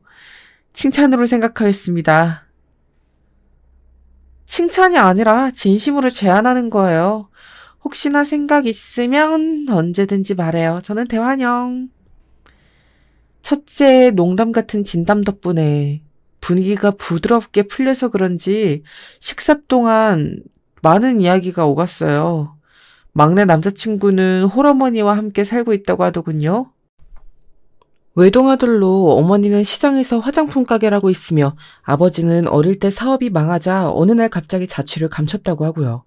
사업이 망한다는 것이 어떤 것인지 아는 사람으로서 참 힘들었겠다 싶었죠. 지금 하고 있는 일은 뭐죠? 낮에는 카페에서 바리스타로 일하고 있고 저녁에는 사촌 형님의 레스토랑에서 일하고 있습니다. 막내 남자친구는 잠시 뜸을 들이더니 조용히 대답했죠. 그러더니 소믈리에 자격증을 따기 위해서 공부 중에 있다고 덧붙였죠. 저는 고개를 끄덕이며 참 부지런히 사는구나 싶어 순수하게 감탄이 나오더라고요. 결혼 기간 동안 남편이 사업을 말아먹고 놀고 먹고만 했던 모습을 보던 저로선 착실하게 사는 모습이 마음에 쏙 들었답니다. 와인에 관심이 많았나 봐요. 소믈리에 자격증을 따려고 준비하는 정도면. 네, 원래 좋아하기도 했고 형님 가게에서 일하면서 진지하게 준비를 해보자 싶은 생각도 들었습니다. 좋아하는 것들을 직업으로 둘 수 있다면 그것도 축복이죠. 잘 되었으면 좋겠네요. 막내 남자친구는 제 격려에 열심히 하겠다고 파이팅 넘치는 대답을 내놨어요. 그 모습이 흐뭇하기도 하고 막내랑 잘 어울리는 것 같기도 했죠. 그렇게 첫 만남을 마치고 막내 남자친구가 집에 간 이후 첫째와 둘째가 심각한 얼굴을 하고는 둘이서 쑥덕거렸어요. 막내는 남자친구와 할 얘기가 있다고 나간 상태였죠. 저는 무슨 이야기를 그렇게 하느냐고 아이들에게 물었더니 주변을 살피면서 이야기하더군요. 아무래도 취재하다가 마주쳤던 사람 같아서요. 왜 전에 외국에서 술을 밀반입 하는 사람들이 있다고 기사 준비하다가 자료 부족으로 그만뒀다고 했잖아요. 그때 사진으로 본 사람이랑 비슷한 것 같아서요. 그러더니 나중에 다시 이야기를 하겠다고 하고는 방으로 쏙 들어갔어요. 나중에 알았지만 둘째가 봤다는 그 사진 속 남자는 막내 남자친구의 사촌이었고 함께 술을 몰래 들여오고 있었답니다. 이 일을 알게 된 것은 난리통이 있고 난 이후였죠. 그날 이후 저는 막내 남자친구에 대한 선입견은 버리기로 마음 먹었어요. 막상 만나보니 예상과는 많이 다르기도 했고 무엇보다도 막내에게 진심으로 잘하려는 모습이 보였거든요. 막상 이런 생각들이 얼마나 어리석었는지 깨닫는 데는 그리 큰 시간이 필요하진 않았어요. 저는 새아이들이 대학생이 되면서 그동안 제가 대신 관리하던 통장을 넘겨주고는 성인이 되었으니 자신이 알아서 관리를 하라고 했었습니다. 대학생 때도 학비를 제외한 용돈은 일체 주지 않았고요. 저는 대학을 다닐 때도 집에서 용돈을 받았었고 사회생활을 시작한 지 얼마 되지도 않아 남편을 만나 결혼을 했었기에 아르바이트 경험은커녕 학생생활 경험도 얼마 되지 않았거든요. 그래서 돈에 관해 잘 모르고 있었어요. 결혼생활 할 동안 남편이 사업을 말아먹을 때도 솔직히 일이 어떻게 흘러가는지 알지 못했고요. 저는 우리 아이들만큼은 그런 경험을 하게 놔두고 싶지가 않았어요. 그래서 자신의 힘으로 벌어들인 돈이 어떻게 흘러가는지 본인들 스스로가 직접 느끼게 하고 싶었죠. 셋은 자신의 성격만큼이나 돈 관리하는 것도 달랐어요. 특히 막내는 돈 쓰는 일이라고는 서점이 전부였던 아이라 꾸준하게 적금을 넣고 있었어요.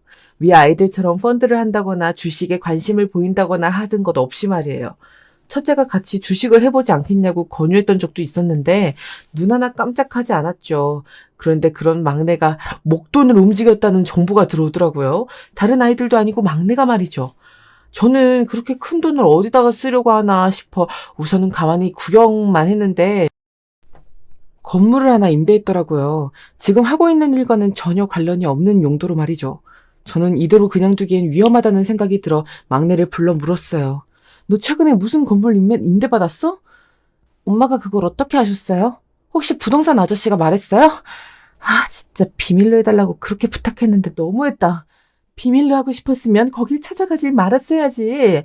그리고 네가 목돈을 덜컥 찾아 그런 일을 벌이는데 내 귀에 안 들어왔겠어? 막내는 별것 아니라고 말했지만 5천만 원이 그냥 웃어 넘길 돈은 아니잖아요. 저는 무슨 일로 그렇게 큰 돈을 덜컥 쓴 것인지 막내에게 물었어요. 망설이던 막내가 제 눈치를 보면서 고백하더군요. 경민 씨 작은 가게를 하나 해주고 싶어서 낮에는 카페로 쓰고 밤에는 와인바로 쓰고 그런 용도로 쓸 가게를 하나 찾았는데 딱 괜찮은 물건이 있기에 아저씨한테 좀 알아봐 달라 했지. 지금 경민이한테 가게를 내줄 생각으로 돈을 썼다는 거야? 네가 왜? 갑자기 가게를 네가 왜 해준다고 그래? 왜 해주기는 무슨. 엄마, 이건 투자야. 내가 임대료를 내면 수익의 일부를 받기로 했어. 이건 동업 같은 거야. 내가 해주는 게 아니라. 동업이라니. 사업에는 조금의 관심도 없는 아이가 갑자기 무슨 동업을 한다고 하는지 이해가 되질 않았죠. 저는 계약서에는 어떻게 썼는지, 수익은 몇 %로 받기로 했는지 구체적으로 물었지만 막내는 아무것도 시원하게 대답하지 못했어요.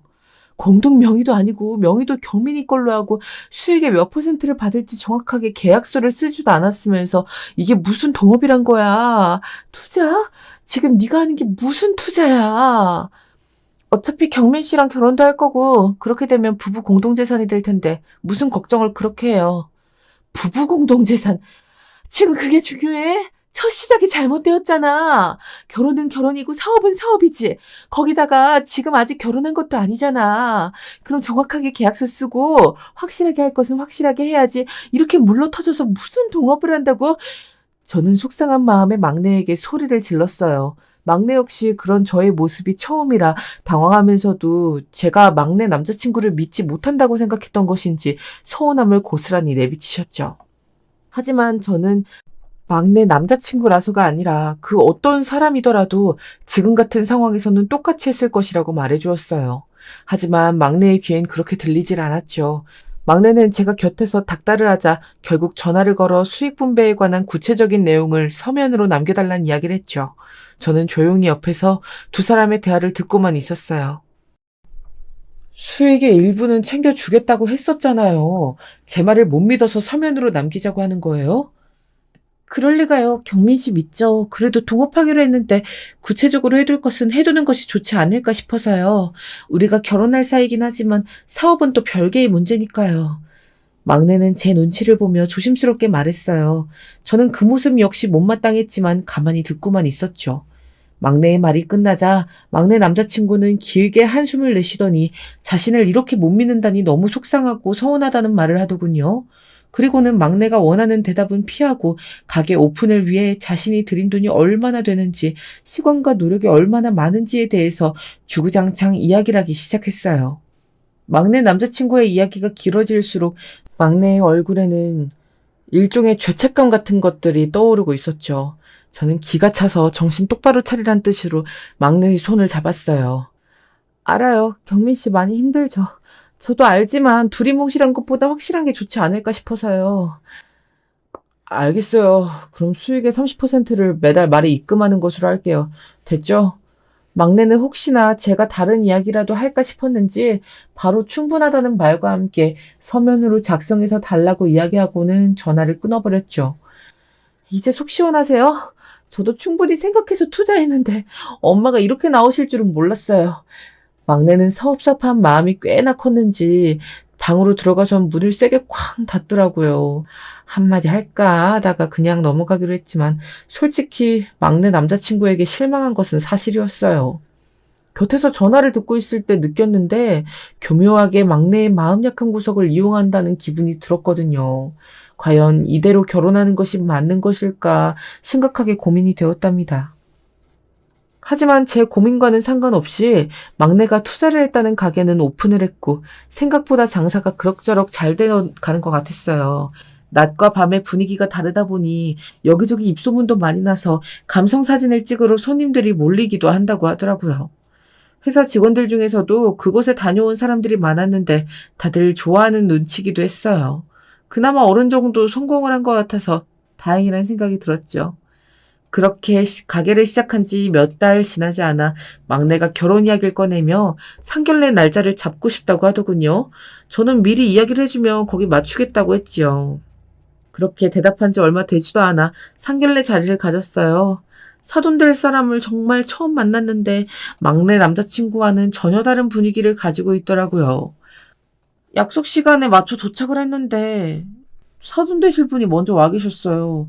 활짝 웃으면서 반겨주시는데 눈은 전혀 아니었죠. 저희 가족들을 눈으로 훑고 있다는 것이 그대로 느껴질 정도였어요. 인사를 주고받고 식사를 하면서 결혼식이나 앞으로 아이들의 신혼살림이 시작할 곳에 관한 이야기를 나눴어요. 저희 쪽이야 손님이 많지 않은데 사돈은 사업을 시작하다고 하시니 손님이 많으실 테니 꼭 큰 곳에서 결혼식을 하는 것이 맞겠죠? 아닙니다. 첫째 때도 그랬지만 장소에 대해선 너무 걱정하지 않으셔도 될 것 같네요. 생각보다 직접 와서 축하해 주시는 분들이 많이 없었거든요. 저희가 초대장을 한정으로 드려서 그러니 결혼식 장소는 아이들이 원하는 곳으로 했으면 좋겠어요. 그리고 신혼집도 두 사람이 직접 알아보라고 할 생각이랍니다. 뭐 요즘은 어른들이 나서는 것보다는 아이들이 알아서 하는 추세라곤 하지만 그래도 집은 다른 문제가 아닌가 싶은데요. 사돈은 어떻게 생각하세요? 자기들이 가진 예산에서 적당히 맞는 집을 찾는 것도 필요하지 않을까요? 제 말에 사돈은 눈에 휙 들어올 정도로 당황하는 표정을 짓더라고요. 저는 제 말 어디가 그런 표정을 짓게 만들었는지 생각을 해봤지만 실수한 것은 없는 것 같았죠. 집을 해주시는 건 아니었나요? 집을 해주다뇨? 제가요? 두 사람이 결혼해서 살 집을 제가 왜 해줍니까?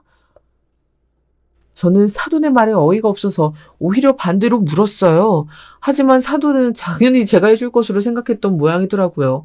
사업도 한다고 하고 재력도 있는 것 같으니 당연히 집 정도는 혼수로 준비해준다고 판단하신 것 같았죠. 하지만 저는 집을 해줄 생각이 조금도 없었어요. 결혼식에 들어가는 비용이나 신혼집에 들어갈 살림들 정도까지만 제가 책임질 생각이었죠. 그럼 애들 집은 누가 해줍니까? 대출을 받던지 아니면 자기들이 가진 예산 안에서 할 수 있는 방법을 찾겠죠. 대신 살림살이나 결혼식 자체에 들어가는 것들은 제가 해줄 생각이고요. 아무리 그래도 자식이 결혼을 한다는데 집을 안 해주시다니 그만큼 능력도 있으신 집에서 좀 의아하네요. 사돈께서도 집을 해주실 생각은 아니시잖아요. 저도 마찬가지죠. 처음 시작하는데 이것저것 다 해줄 필요는 없는 것 같아서요. 사돈은 이런 제 생각에 기분이 많이 상하신 것 같았어요. 자리에서 일어날 때까지 한마디도 하지 않으셨죠. 그렇게 상견례를 마치고 본격적인 결혼식 준비에 들어갔어요. 첫째가 막내에게 지금부터 선택하고 정할 것들이 많으니 정신 바짝 차리고 잘 생각하라고 조언했죠. 막내는 무언가를 선택하는데 시간이 많이 걸리는 편이었거든요. 하지만 그런 조언을 들었다고 해서 상황이 달라지진 않았어요. 막내는 뭐가 이렇게 많냐고 울상이었죠. 그러던 어느 날 막내가 잔뜩 어두운 얼굴을 하고 집에 들어왔어요. 예물을 보러 간다고 하고 나갔는데 이게 무슨 일인가 싶었죠. 엄마 주변에도 결혼하면서 며느리한테 다이아 반지 받은 사람이 있어? 엄마 친구들 중에? 뭐 있기도 하지만 그건 집집마다 다른데 왜? 사돈이 다이아 반지 이야기를 하셨어?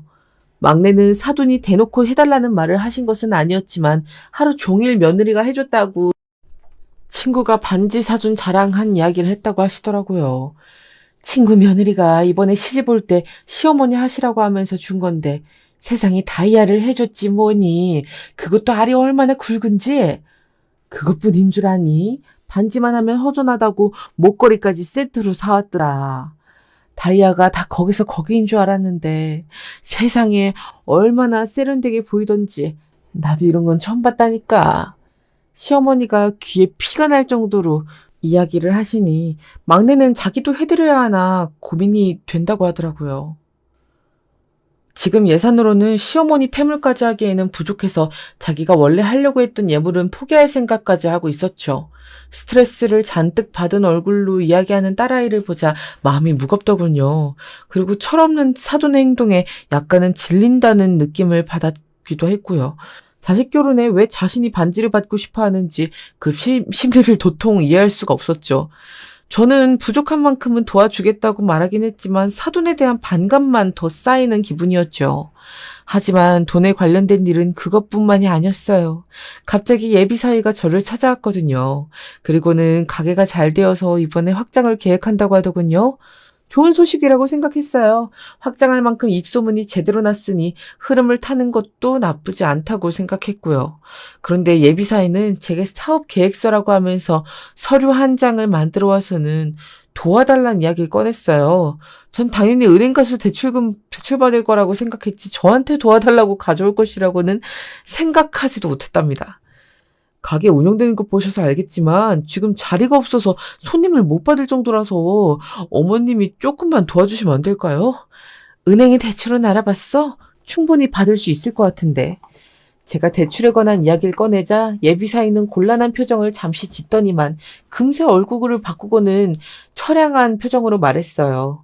담보로 할 만한 것도 없어서 대출이 잘 나오지 않는다고 말이죠. 그러지 말고 어머님께서 좀 도와주시면 안 될까요? 충분히 승산 있고 잘할 수 있습니다. 돈을 빌려주는 것은 어렵지 않은데, 그럼 이자는 어떻게 할 생각이야? 은행 이자는 받아야 할 것 같은데 말이야. 이자요? 빌려주신다고요? 도와달라며 돈을 빌려달란 소리도 아니었어? 그럼 그냥 달라고? 그 큰 돈을? 제 말에 예비사위는 그런 뜻은 아니었다고 말하며 사업계획서를 수정해서 다시 오겠다고 말하고는 허둥거리며 나갔죠. 저는 점점 예비사위도 사돈도 심상치 않다는 느낌을 받기 시작했죠. 이때라도 그만뒀으면 좋았으련만 저는 마지막 남았던 타이밍을 놓친 것이나 마찬가지였습니다. 그렇게 제게 돈 이야기를 하다가 그냥 포기하고 가버린 예비사위는 결혼식 날까지 그날에 관해선 단 한마디도 하지 않았어요. 그래서 저는 포기를 했나 보다 싶었죠. 결혼식에는 많은 손님들이 와주셨어요. 입구에 서서 손님들과 인사를 나누는데 정신이 하나도 없더군요. 그나마 다행이었던 것은 첫째 내외가 곁에서 많이 도와줘서 그나마 중간에 쉴 수도 있었죠. 엄마 얼굴이 많이 창백해 보이세요. 좀 쉬시겠어요? 해외 지사로 발령이 났다가 막내 결혼식에 맞춰 들어온 둘째가 저를 휴게실로 데리고 갔어요. 아직 본식은 시작하지도 않았는데 벌써부터 다리고 허리고 아프지 않은 곳이 없었죠. 둘째는 시원한 것을 가져오겠다고 말하며 나갔고 큰 휴게실에는 저만 앉아 있었어요. 결혼식장에서 제공된 휴게실은 내부에서 크게 둘로 나누어져 있어요. 중간에 가림막이 있어서 건너편이 보이지 않았죠. 덕분에 두 다리 쭉 펴고 있어도 괜찮더라고요. 무슨 손님들이 이렇게 많아요? 언니 때보다 더 늘어난 것 같아요. 그러게 말이다. 사돈이 손님은 많이 없을 거라고 하시더니 그것도 아닌 것 같더라. 저는 둘째가 주는 물로 목을 축이고는 조금만 쉬었다 가자고 말했어요. 둘째에게 해외 발령에 관한 이야기를 한창 듣는데 문이 열리는 소리가 들렸죠. 건너편 휴게실에 누군가 들어온 것 같았어요. 그런데 목소리가 낯이 익었죠. 사돈이었습니다. 무슨 결혼식이 이렇게 화려해? 자기 며느리 부잣집에서 데려온다 그러더니 정말인가 봐. 잘 살면 뭐해? 자기 딸 시집 보내면서 집 한 채 안 해주는데. 어우 징글징글해. 확실히 사돈의 목소리였어요. 둘째는 제 눈치를 보더니 사돈 어른이냐고 조용히 물었죠. 저는 고개를 끄덕거렸어요. 기분이 팍 상해 보였던 둘째가 주머니에서 무언가를 꺼내더니 탁자 위에 놓더군요. 그 사이에도 대화는 계속되었고요. 사업한다는 사람이 어쩜 그렇게 인색한지 이번에 가게 확장한다고 도와달랬더니 은행 이자로 돈을 빌려준다 그러잖아. 나라면 사위가 그런 가게를 한다 그러면 강남 한가운데 떡하니 가게 하나 내줄 텐데 진짜 있는 집이 더하다니까. 자기는 그렇게 해줄 돈도 없으면서 큰 소리는 말론 누가 못해. 그나저나 며느리 진짜 예쁘더라. 깜짝 놀랐잖아. 그런가? 난 잘 모르겠던데 평범하지 않아? 그나마 봐줄 만한 구석이라곤 이 반지, 이 다이아 반지 하나 준 거? 그거 하나는 예쁘더라. 이게 며느리가 해줬단 반지야? 너무 예쁘다. 안목 있네. 안목은 무슨 뭐 마음에 드는 구석이라고는 눈을 씻고 찾아봐도 없는데 딱 요거 하나는 좋더라고. 이런 다이아를 덜컥 사줄 수 있다는 사실 그거 하나 마음에 들었다. 옆에서 조용히 듣고 있는데 너무 화가 나더라고요. 고작 다이아 반지보다 우리 만내가 못하단 말인가 싶기도 하고 속물도 이런 속물이 없구나 싶어서 이런 곳에 막내를 시집 보내야 하는 것인가 후회가 되기 시작했죠. 이야기는 점점 더 과격하게 변해가고 있었어요. 그래도 경민이는 앞으로 처가가 든든해서 살만하겠어? 뭐 며느리가 멍청해 보여서 처가 돈 빼오라 그러면 잘 가져올 것 같긴 해. 그 언니라는 사람들이 별난 것 같아서 좀 신경은 쓰이지만 며느리가 막내딸이라서 잘 달래고 어르면 충분히 가능할 것 같긴 하더라고. 이 반지도 내가 친구 부럽다고 한마디 했더니 냉큼 해줬거든. 어우 부러워라. 우리 아들은 뭐하나 그런 며느리 하나 안 물어오고. 우리 아들급 얼굴은 되어야 그런 여자도 물어오는 거야. 그래도 이전까지는 겉만 좀 화려한 애들 데려와서 얼마 못 건졌는데 이번엔 좀 실속이 있어서 빼먹는 재미는 있을 것 같더라. 이번에는 공을 좀 많이 들였어. 공을 들였다는 말이 무슨 뜻인지 이해가 되질 않았어요. 이번이라는 말도 그렇고요. 하지만 곧 두 사람의 대화 덕분에 궁금증이 해결되었죠. 이번에는 어떻게 돼 알게 된 여자야? 결혼까지 온 걸로 보면 그래도 마음은 좀 있나 봐? 마음은 무슨, 이전 여자 정리하러 가는 길에 명품을 휘감은 여자애가 서점에서 나오는 걸 봤다고 하더라고. 그래서 내가 뒷조사를 좀 했더니 애가 아주 멍청하더라. 세상 물정 모르는 여자였죠. 그래서 아들놈하고 우연히 만나게 하려고 얼마나 머리를 썼는지 알아?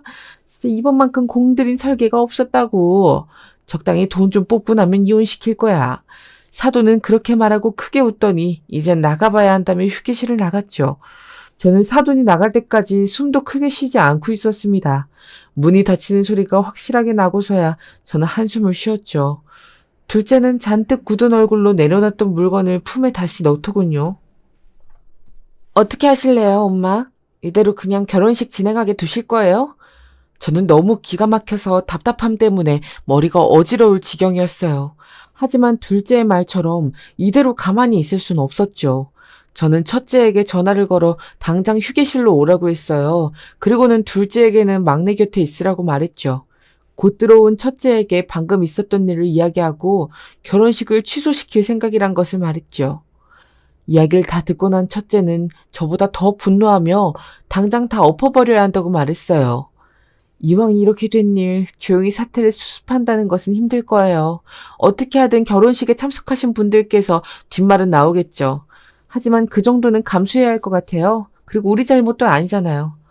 저는 막내가 받을 상처가 걱정이 되었지만 그렇다고 그냥 순순히 당해주고 싶은 마음은 아예 없었어요. 첫째는 우선 결혼식을 취소부터 하겠다고 말하고는 우리 쪽 손님들에게 은밀히 알리고 오겠다고 했죠. 저는 막내에게 이 사실을 알려주기 위해 자리에서 일어났어요. 신부 대기실에 갔더니 사람들이 모여있더군요.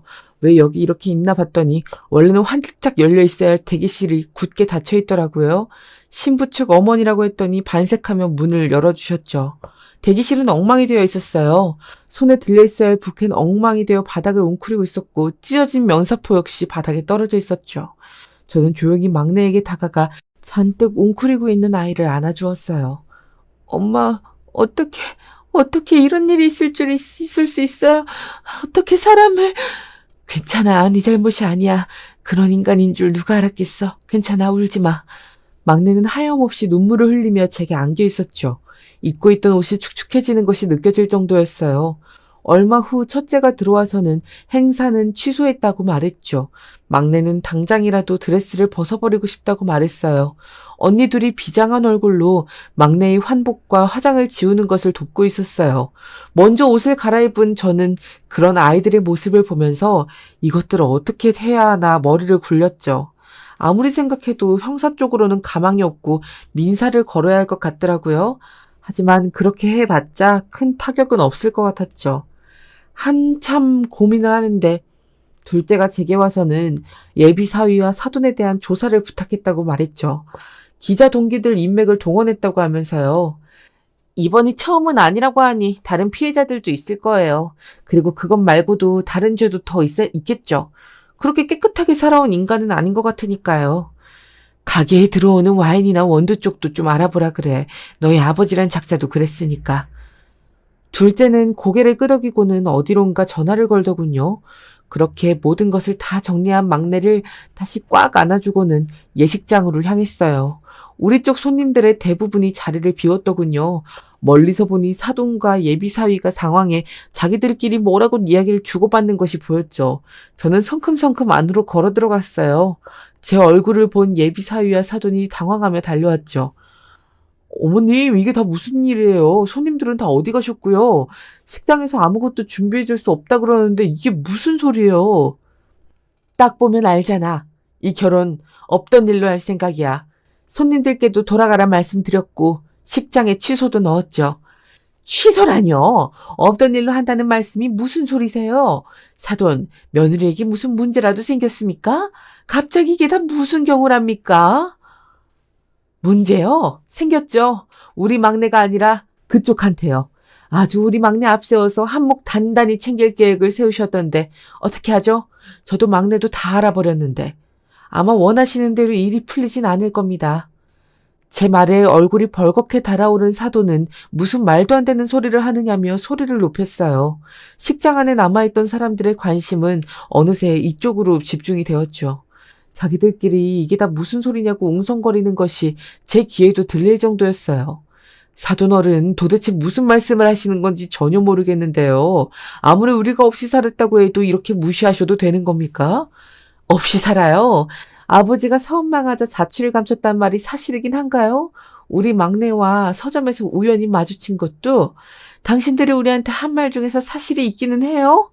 어머님, 그게 무슨 말씀이세요? 제가 거짓말이라도 했단 소리세요? 제가 왜 그런 짓을 해요? 그러니까 나한테 왜 그런 짓을 했을까? 내가 미쳤지. 너란 인간을 진심으로 좋아했다니. 뒤늦게 식장으로 들어오는 막내의 모습을 본 예비사위는 눈을 휘둥그레 뜨고는 지금 이게 무슨 상황이냐고 물었어요. 막내는 주먹을 부르르 떨더니 예비사위에게로 다가가 그의 뺨을 내리쳤죠. 식장이 울릴 정도로 큰 소리가 들렸어요. 예비사위의 얼굴에 선명하게 막내의 손자국이 남을 정도였죠. 이게 미쳤나? 지금 날 쳤어? 그래, 쳤다. 나한테 의도적으로 접근해서 우리 집 재산 노린 도둑놈을 내가 얌전히 두고 볼 줄 알았어, 그럼? 도둑? 내가 뭘 훔쳤다고 도둑이야. 너 말 조심해. 확 고소할 거야. 해봐. 나는 뭐 할 말 없는 줄 알아? 설계? 너랑 너희 어머니 둘이서 머리 맞대고 나한테 수작 건 거 언제까지 모를 줄 알았어? 막내의 말에 사돈과 예비사위가 서로 마주보고 당황하기 시작했죠. 거기에 둘째가 아까 휴게실 탁자에 올려두었던 것을 꺼냈어요. 우리 집 재산이 그렇게 탐이 나셨어요? 결혼까지 불사를 만큼? 그랬으면 좀 더 조심하셨어야죠. 휴게실에서 그렇게 큰 소리로 떠들면 비밀이 지켜지겠어요? 아까 둘째가 품에 챙겼던 것은 항상 몸에 지니고 다니는 보이스 레코더였죠. 덕분에 초반 대화 내용을 제외한 나머지 부분을 그대로 녹음할 수 있었죠. 둘째는 어디서 마이크를 가져왔는지 보이스 레코더를 틀어 식장 안에 있는 모든 사람들이 녹음 내용을 들을 수 있도록 했어요. 깔깔거리면서 이야기하는 사돈의 목소리가 울려 퍼지자 사돈이 괴성을 지르며 보이스 레코더를 향해 돌진했죠. 하지만 둘째는 끄떡도 하지 않았어요. 대화가 후반부에 이르자 예비사위의 얼굴이 말이 아니었죠. 우리를 둘러싸고 있는 웅성거림은 더 커지기 시작했어요. 급기야 사돈과 예비사위에게 욕을 하는 사람들도 있었죠. 그중 몇몇은 이 두 인간들의 행태를 알고 있었는지 슬그머니 사라지는 사람도 있었고요. 저는 가만히 두 사람을 노려보다 막내의 손을 잡곤 말했어요. 이렇게 된 것, 딸아이가 투자했다는 돈 다 돌려받아야겠어. 그리고 그 다이아 반지도 당신들 내가 고소할 테니 각오 단단히 해. 우리 막내에게 한 행동은 물론 당신들이 그동안 어떤 짓을 했는지 싹 다 까발려서 두 사람한테 지옥을 보여줄 테니까 돈을 어떻게 쓰는지 똑똑히 보라고. 저는 그대로 막내와 함께 식장을 벗어났죠. 그는 평소 친하게 지내던 경호팀에게 두 사람이 잠적하지 못하도록 잘 지켜봐달라고 부탁했어요. 원래 그런 일을 하시는 분들은 아니지만 20년 넘게 함께했던 분들이라 흔쾌히 부탁을 들어주셨죠. 저는 바로 변호사들을 불러드렸어요. 그리고 걸 수 있는 모든 소송을 다 걸어달라고 부탁드렸어요. 마찬가지로 막내와 같은 피해를 입은 사람들을 알아내는 대로 싹 같이 말이죠. 특히 위자료 투자금을 돌려받는 일을 최우선으로 진행해달라고 말했어요. 그 사람들을 조사하는데 큰 시간이 필요하진 않았어요. 제 예상을 벗어나질 않더군요. 포도주스와 와인을 배합해서 최고급 와인이라고 속여 판매하는 것은 물론이고 다른 술에도 탄산을 섞어서는 마치 이름 있는 칵테일이라도 되는 것처럼 엄청난 금액에 판매하고 있었어요. 그뿐만이 아니었죠. 유통기한을 지난 원두를 속여서 커피를 내리고 있기까지 하더군요. 저는 우선 그 사실을 경찰에 신고부터 했어요. 당연히 대대적인 조사가 시작되었고요. 그리고 사람을 풀어 그 가게에서 벌어지고 있는 일들을 SNS에 뿌리기 시작했죠. 그곳을 방문한 사람들은 깜짝 놀라며 항의를 하기 시작했고 예비사위의 얼굴이 팔리는 것은 순식간이었어요. 검찰까지 나서서 조사를 한다는 소문이 돌자 사돈이 저를 찾아왔더군요. 저는 아들 좀 살려달라고 빌려왔다고 생각했는데 전혀 아니더군요. 사돈은 저를 보자마자 소리부터 질렀어요. 야, 아니 5천만 원을 가지고 남의 아들 인생을 이렇게까지 망가뜨려도 되는 거야? 돈 많으면 없는 사람 이렇게 짓밟아도 되는 거냐고.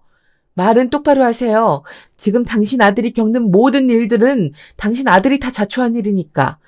사람들 속여서 술 팔고 커피 팔았으면 그 대가를 치를 각오도 함께 했어야지. 그깟 술 좀 속여 팔면 어때서? 그걸 마셔서 피해본 사람이라도 있어? 머리는 비어서 아는 건 쥐뿔도 없는 것들이 거들먹거리면서 맛도 모르고 먹는데 그런 것들 속이는 게 뭐가 나쁜데? 그럼 우리 딸은요? 다른 여자들은요? 그 여자들은 무슨 죄를 지었길래 당신과 당신 아들 같은 사람을 만나서 상처받아야 하는 건데요. 뻔뻔스럽게 나오는 사돈을 보며 저도 더 이상은 참질 못하고 소리를 질렀습니다. 제 말에 잠깐 흠칫하는가 싶더니 사돈은 고개를 치켜들고 말했죠. 우리 아들 같은 남자가 어울려주는 것만으로도 감지덕지해야지. 주제에 그런 남자 만나기 쉬운 줄 알아? 음침하게 생겨서는 잠깐이라도 아들이 놓아줬으면 감사합니다 하면서 넙죽 절을 올려도 시원찮을 판국이라고. 뭐? 음침? 감사해? 당신 아들 뭐가 그렇게 잘나서 우리 막내가 감사합니다 하고 만난단 말이야? 그래봤자 사기꾼이야. 범죄자라고. 당신 아들 이번 기회에 아주 단단히 혼날 생각하고 있어. 내가 투자금 회수부터 시작해서 위자료 한 푼까지 싹 다 받아낼 테니까. 뭐? 범죄자? 사기꾼? 사돈이 제 머리채를 잡을 요량으로 덤벼들었지만 제가 좀 더 빨랐어요. 저는 바로 밖에서 대기하던 경호원을 불러 끌고 나가게 만들었죠. 그리고 비서에게 지금 운영되고 있는 가게가 있는 건물과 사돈이 살고 있는 집, 그리고 사돈의 가게까지 건물주를 만나 바로 사들이라고 말했어요. 집도 가게도 없이 거리에 내몰려도 저렇게 뻔뻔하게 굴 수 있는지 보고 싶었거든요. 예비사위와 사돈에 대한 복수로 열을 올리고 있을 때 막내는 충격으로 방에서 나오질 않았어요. 아무리 잘못한 것이 없다고 해도 막내에게는 전혀 와닿지 않는 것 같았어요. 저는 그런 막내의 모습을 보면서 갈수록 예비사위와 사돈에 대한 원망은 점점 커져갔죠. 제 마음이 분노로 가득 차는 동안 경찰 조사도 막바지에 이르렀어요. 그동안 가게를 통해서 저지른 범죄는 제가 상상하던 것 이상이더군요. 심지어 마약을 몰래 팔았다는 정황도 나왔고요. 저는 온몸이 소름이 돋았습니다. 참, 그런 인간을 반듯하게 봤다니 스스로가 너무 한심하게 생각되었죠. 정식으로 구속조사 들어간다고 하더군요. 또한 우리 막내처럼 그 인간에게 당했던 사람들의 수도 10명이 훌쩍 넘어가고 있었어요. 다들 결혼을 미끼로 삼아 돈을 뜯기곤 그대로 버려진 사람들이었죠. 인간도 아닌 모자 때문에 상처받은 사람들이 도대체 몇 명인가 싶은 생각이 들어 마음이 무거웠습니다. 이 모든 사실을 하나도 빠짐없이 듣고 있던 막내도 그놈이 저지른 행동에 대해 깜짝 놀라더니 어느 날인가 자신과 같은 피해자를 위해서라도 기운을 차리겠다고 말하며 방을 나왔어요. 그 모습만으로도 너무 기특해서 고마울 정도였죠. 아직 만사가 진행 중이라 결론이 나오진 않았지만 우선 5천만 원만큼은 확실하게 돌려받았답니다. 제가 건물주가 되면서 가게를 싹 빼버렸거든요. 당연히 사돈이 살고 있다는 그 빌라도 때마침 갱신기간이기에 외부 수리를 핑계로 쫓아내버렸죠. 사돈이 난리를 피우며 회사로 찾아왔지만 이번엔 만나주지도 않고 바로 경찰에 신고해서 해결했죠.